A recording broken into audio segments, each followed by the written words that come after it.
Point weather, certified Atlanta's most accurate forecast.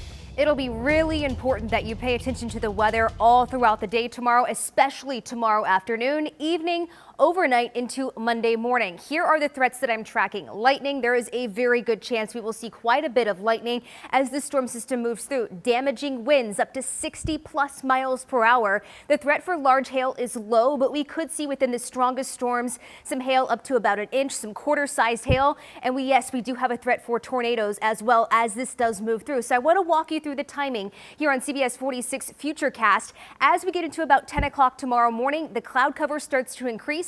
We're seeing a few sprinkles, but let's fast forward to the afternoon. That's when we're going to see our first round of storms moving through. This will be round 1 of 2. So after this round moves through, don't let your guard down. We are expecting another round overnight. Within this line, we could see some stronger storms, some severe storms. This will move out by the time we get to sunset, but look at this line just off to the west and portions of Alabama. That is a very strong line of storms packing powerful winds, tornadoes, and some very heavy rain as well as some lightning. This is midnight where areas like Ellijay, Canton, Rome, all the way down to Carrollton, seeing the leading edge of that line, and that will be the most dangerous portion of that line as it starts to move through. About 2 o'clock in the morning, that line is right over the 85 corridor, and this is why it is so important to have a way to get warnings overnight to wake you up if you do have a tornado warning in your area. This continues through about 3 o'clock in the morning, and as we get into 4 o'clock in the morning, this is over Athens, Eatonton, all the way down into Macon,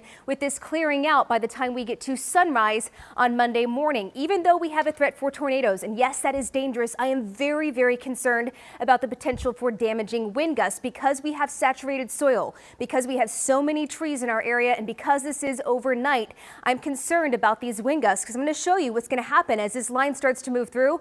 We're expecting wind gusts. This is 11 o'clock at night on Sunday, anywhere from 30, 40, 50, even 60 miles per hour. As the main line moves through, this is 2 o'clock in the morning. Look at Blairsville, wind gusts close to 60 miles per hour. Even Atlanta, close to 50 miles per hour. This will start to ease up a little bit after this line moves through, but even on Monday, we're still going to have gusty winds behind this initial line. On top of that, we're expecting some heavy rain, especially in portions of the North Georgia mountains where we could see anywhere from 2, 3, even potentially up to 4 inches of rain. And that's where our highest threat of flash flooding will be possible. Tonight, thank goodness, we do not have any concerns about severe weather for tonight. It is a beautiful evening in Atlanta as we look towards downtown on our CBS 46 Pinpoint camera network. This is the true calm before the storm. Tomorrow morning, you will notice more clouds, but tomorrow morning we don't have any concerns for severe weather, despite the fact that you might see a few sprinkles when you wake up. 50 degrees in Athens, 52 in Atlanta on Easter morning, 52 in Ellijay,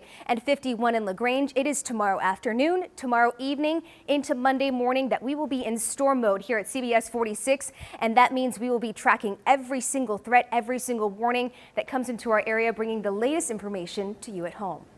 Molly, thank you for that.